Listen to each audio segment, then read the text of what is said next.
अच्छा, ऐसा धोखा हमारे साथ किया, भोगोगे तुम। ये जो निकलता है ना भोगोगे, ये अकाट्य होता है।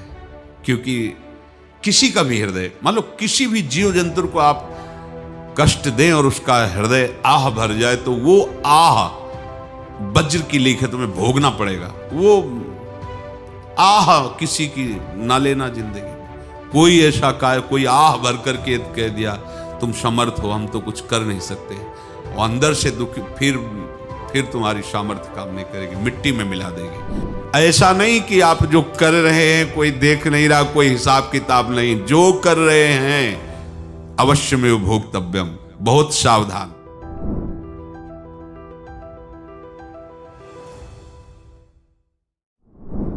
जीव स्वयं नित्य निरंतर कर्मों के जाल को रच रहा है और अपने आप को बांध रहा है। आपको मुक्त होना है, बंधना नहीं है। जीव का जन्म कर्मों के अनुबंध से होता है, कर्मों के बंधन से होता है, और उसको अपना ऋण चुकाना होता है। कर्मानुबंध ये बहुत सूक्ष्म विषय है। जैसे आप जिस परिवार में जन्म लिए हैं, तो उस परिवार के लोगों से आपका ऋण है, इसलिए उसी परिवार में आप आए हैं। और ऋणानुबंध उसको बिना चुकाए या बिना वसूल किए आप वहां से जाएंगे नहीं। आपको लेना है तो वसूल करना है, और देना है तो चुकाना है। ये पूर्व के जन्मों से निश्चित किया गया है। जैसे किसी के यहां पुत्र हुआ, जन्म से ही पैसा खर्चा शुरू हुआ, जो बड़ा हुआ तो उद्दंडता के द्वारा मार पूरे परिवार को क्लेश पर क्लेश देता चला जा रहा है। ये तुम्हारे कर्म का फल है। या ऐसे शक्तिहीन बुद्धिहीन ऐसे पागल पूरे जीवन सेवा करो, तुमसे अपना हिसाब चुकाने के लिए वो आया है। अब परिवार के जो सदस्य जुड़े आके, मतलब पत्नी आते ही पूरी हृदय में आनंद, परिवार में आनंद, और जीवन भर वो आनंद ही सुख देने के लिए उसका जन्म हुआ। वो अपना ऋणानुबंध मुक्त, और आते ही भयंकर क्लेश खड़ा कर दिया, बीच में दीवार और झगड़ा वैसा, फिर अतरे दिन मारपीट शुरू, कलह अशांति, पूरा जीवन नरक हिसाब करने आए। यहां ऋण चुकाए बिना कोई जा नहीं सकता, ऋण चुकाना पड़ेगा। किसी का ऋण वसूल करना है तो किसी को ऋण चुकाना है, दोनों काम करने होते हैं। अनेक जन्मों में अनेक लोगों के साथ हमने जो बर्ताव किए हैं, अच्छे या बुरे, वो होंगे।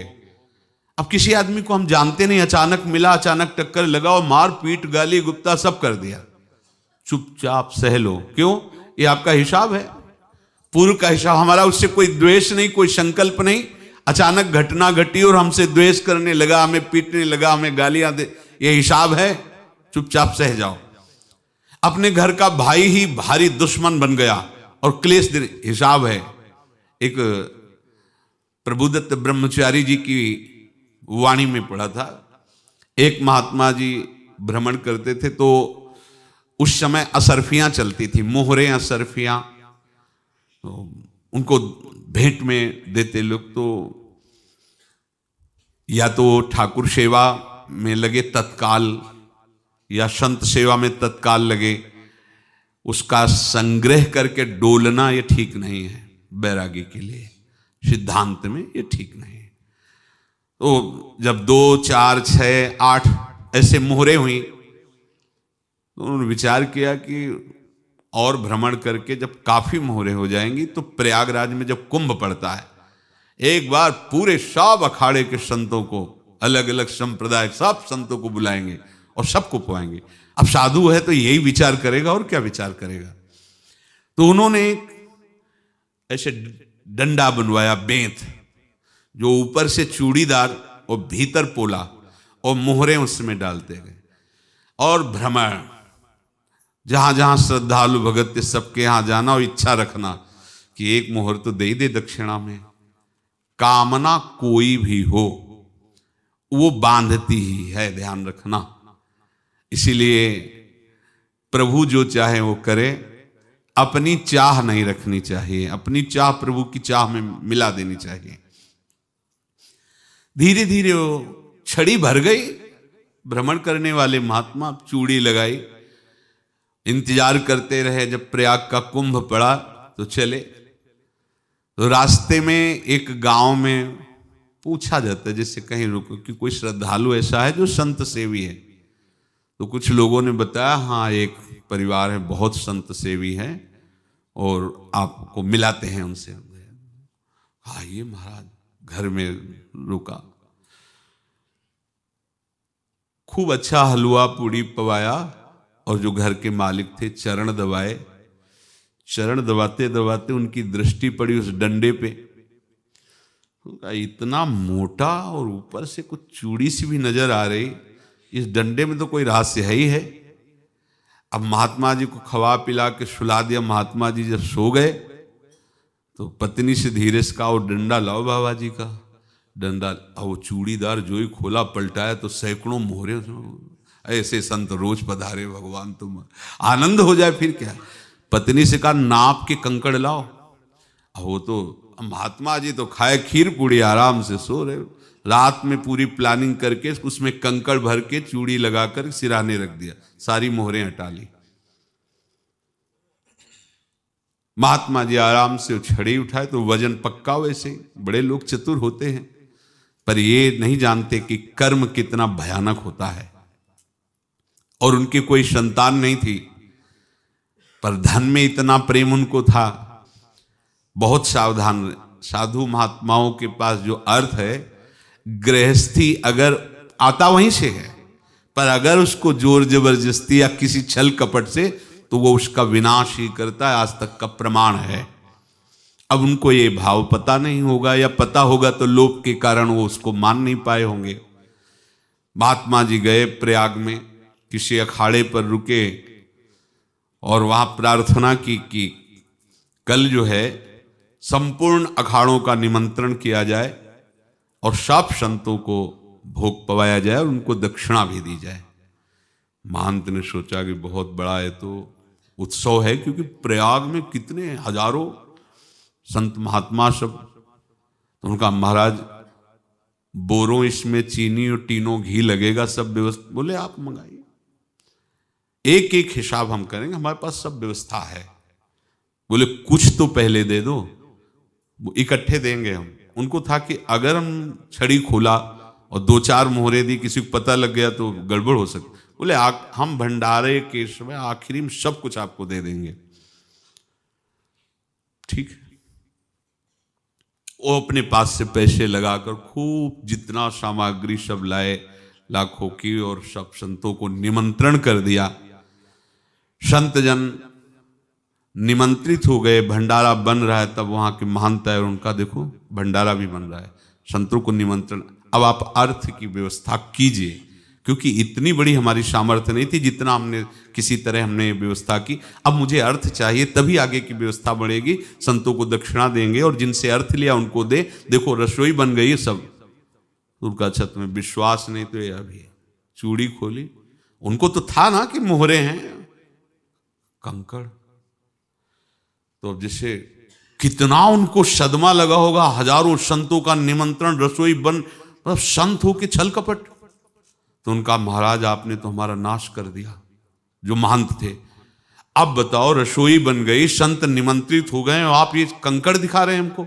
आपने तो हमें बर्बाद कर दिया। हमारी इतनी सामर्थ्य नहीं थी, आप पहले बता देते। संत होकर ऐसा छल कपट। अब वो बोले तो क्या बोले, क्योंकि उनको पता था कि मोहरे हैं इसमें। अंदर से उनका चिंतन गया उसी सेठ के पास, अच्छा ऐसा धोखा हमारे साथ किया, भोगोगे तुम। ये जो निकलता है ना भोगोगे, ये अकाट्य होता है। क्योंकि किसी का भी हृदय, मान लो किसी भी जीव जंतु को आप कष्ट दें और उसका हृदय आह भर जाए, तो वो आह वज्र की लेख है, तुम्हें भोगना पड़ेगा। वो देखो भीष्म जी को भोगना पड़ रहा है ना। सांप को ऐसे धनुष की नोक से उठाया और बंबूल के कांटों के ऊपर फेंक दिया, कई दिन तक शेदा हुआ, वो आह भर करके मरा। तो आपको 6 महीने बाणों की सैया पर आह किसी की ना लेना जिंदगी में। कोई ऐसा कोई आह भर करके कह दिया तुम समर्थ हो, हम तो कुछ कर नहीं सकते, और अंदर से दुखी, फिर तुम्हारी सामर्थ्य काम नहीं करेगी, मिट्टी में मिला देगी। फिर ये तो संत थे और भगवत आराधना के लिए, संत आराधना के लिए ही ऐसा किए हुए थे। अब इनका कैसे मुंह दिखाएं, अब क्या करें। सुबह संत जन आएंगे, सबके बीच में हमारी कि देखो इन्होंने, अब क्या करें। गए और संगम में जाके छलांग लगाई, अपने प्राण त्याग दिए। अब उनके तो पास मोहरे थी और व्यापार बढ़ा, और 9-10 महीने बाद ही लड़का हुआ। अब तो उनको कि संत फलीभूत हो गया। देखो व्यापार चल रहा, लड़का नहीं होता था, लड़का भी हो गया, बड़ा आनंद छा रहा है। जब से वो प्रकट हुए और धन की वृद्धि शुरू हो गई, पढ़ाई लिखाई में उनके खर्चा हुआ सब, बस बीमारी शुरू हो गई उनके शरीर में। अब उसमें पैसा जाना शुरू हुआ। इतने आसक्त तो वो दोनों हो गए कि कुछ भी हो, व्यापार ठप, संपत्ति बेचना शुरू। तो उन्होंने कहा कि बेटा मैं क्या कर सकता हूं तुम्हारे लिए। बोले हमारी अंतिम इच्छा है प्रयाग चलो, और जितने प्रयाग में संत महात्मा सबको एक बार भंडारा करवाओ, हमारी इच्छा अंतिम है, क्योंकि अंतिम यही इच्छा थी। बोले अब ज्यादा संपत्ति तो नहीं रह गई, तो बोले घर बेच दो, मेरे लिए ही तो है, बेच दो। मुझे लगता मैं बचूंगा नहीं, पर मेरी अंतिम इच्छा पूर्ण कर दो। घर बेच दिया, जेवर बेच दी। वहां गए, जब संत सेवा की तो बोले मुझे संगम तक ले चलो। संगम तक ले गए और बोले समझे तुम चुराए थे और हमने उसको छीना है, कुछ नहीं रह गया तेरे पास कुछ, अब केवल ममता और आसक्ति में जलकर मर और नरक प्राप्त कर। मैं वही महात्मा हूं जिसकी तूने मोहरे ली थी, शरीर छोड़ दिया। महात्मा को जन्म लेना पड़ा और इनको दुर्गति भोगनी पड़ी। ऋणानुबंध, होश में। ऐसा नहीं कि आप जो कर रहे हैं कोई देख नहीं रहा, कोई हिसाब किताब नहीं, जो कर रहे हैं अवश्य में भोक्तव्यम। बहुत सावधान। अनेक जन्मों में अनेक लोगों से जो कुछ लिया दिया है, इस लेने देने को मिटा देने के बाद ही तुम मुक्त हो गए। इसीलिए एक उपाय है, लेना न देना, मगन रहना। क्या? मालिक को समर्पित हो जाओ, मालिक को अपना माना हुआ समर्पित कर दो, खत्म। अहम त्वाम स्वरूपापेभ्यो मोक्षयिष्यामि, सब खत्म। आगे पीछे लेना देना सब खत्म। एकादश स्कंद में भगवान श्री कृष्णचंद्र जी ने कहा जो मेरे चरणों का आश्रय लेकर भक्त मेरा भक्ति करता है, उसके पितृ ऋण, मातृ ऋण, देव ऋण, ऋषि ऋण, सब ऋणों से मैं मुक्त कर देता हूं। बस यही एक उपाय है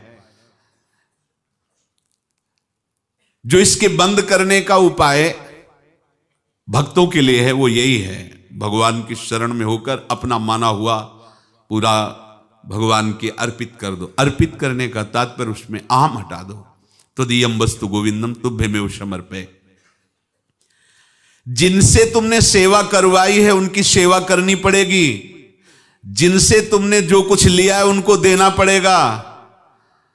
ये लेने देने का व्यापार जब तक समाप्त नहीं होगा तब तक तुम्हारा जन्म मरण चलता रहेगा। अब आपको यहां समझना है, यदि आपसे किसी ने पैसे लिए बेईमानी करके नहीं दे रहा है तो आप उसको गाली मत दीजिए। आपने बेईमानी की थी इसलिए आपकी बेईमानी हुई है, ले गया, कोई बात नहीं है, बंधन से मुक्त हुए। जो बोझा था चला गया। उसको ऐसा ना देखे कि ये बेईमान हमारे रुपए मार लिए, अब जो कुछ होगा देखेंगे। अगर आप आगे नया कुछ करते हैं तो फिर आगे का हिसाब आपको भोगना पड़ेगा, ध्यान रखना। ऐसा नहीं है कि आपको भोगना नहीं पड़ेगा। एक ही उपाय है कि अब जो शरीर धारण किए इसी में जो भोग ले, आगे ना होना चाहिए। तो क्या करे? सर्वतो भावेन भगवान की शरण ले लें। ये तो सर्वाणि कर्माणि मयि सन्न्यस्य मत्पराः अनन्येनैव योगेन माम ध्यायन्तु उपासते तेषामहं समुद्धर्ता मृत्यु संसार से। ये बड़ा कठिन है पार होना, कोई छोटी मोटी बात है। एक महात्मा बाल्यावस्था से भजन करते थे, शालिग्राम भगवान पास रखते थे और उन्हीं की आराधना करके बस पाठ नाम जप और भ्रमण करते थे। यौवन अवस्था थी, गंगा जी के किनारे अपने ठाकुर को विराजमान करके स्नान करने के लिए कपड़ा ही उतार रहे थे कि 90 लोग आ गए, भाला तलवार सब ले, मारो मारो इसको मारो, घेर लिया। तो उन्होंने हाथ जोड़कर कहा हमने क्या अपराध किया, कोई सुन ही नहीं रहा। तो उन्होंने कहा मार तो डालोगे ही आप 90 लोग, हम कोई अस्त्र शस्त्र तो लिए नहीं, एक बार हमें गंगा में डुबकी लगा देने दो और अपने ठाकुर को स्नान करा देने दो, फिर इसके बाद आप मार देना।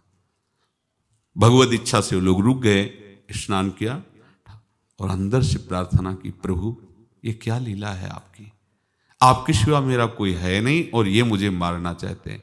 तो भगवान ने जानते हो क्या कहा उनके अंतर में, तुम मेरे में ध्यानस्थ हो करके शरीर को छोड़ो, ये लोग मारेंगे, ये मेरे भजन का फल है कि तुम्हें 90 जन्म नहीं लेना पड़ेगा, एक ही जन्म में 90 मिलके, तुमने 90 हिंसा की थी पूर्व में, तो तुम्हें 90 बार जन्म लेना होता और एक एक करके मारते। ये मेरे भजन का प्रताप है कि एक बार में ही 90 का हिसाब हो जाएगा। तुम आंख मूंदो, मेरे ध्यान में मगन रहो, मेरे प्रताप से तुम्हें कोई चोट नहीं होगी और स्वाभाविक मूर्छावस्था में प्राण तुम्हारे छूट जाए। ऐसा ही हुआ, ऐसा हुआ। तो ये बात समझ लो कि ये जो कर्मानुबंध है, ऋणानुबंध है। अब देखो, अगर शाप महात्माओं ने दिया कि तुम्हारे वंश का इससे विनाश होगा, तो भगवान भी परम धाम जा रहे तो उसी कील से, बाण की नोक में जो मछली लील गई थी छोटा कण, उसी से की नोक बनाई और उसी नोक को प्रहार किया, भगवान के श्री चरण में वही बाण की नोक लगी और भगवान ने स्वीकार किया ना। भगवान का बड़ा लीला विचित्र है। अगर छुप करके उधर रामावतार में बात, तो इधर ऐसे स्वीकार किया है भगवान ने। ऐसा कहीं नहीं दिखाया कि मैं भगवान हूं तो मैं अपने लिए, ऐसा नहीं दिखाया। नारद जी का हित किया पर नारद जी ने शाप दिया तो भगवान ने स्वीकार किया। बंदरों ने ही सहायता की, जैसा बोले थे वैसा। ये लीला इस शरीर में भोगनी पड़ेगी।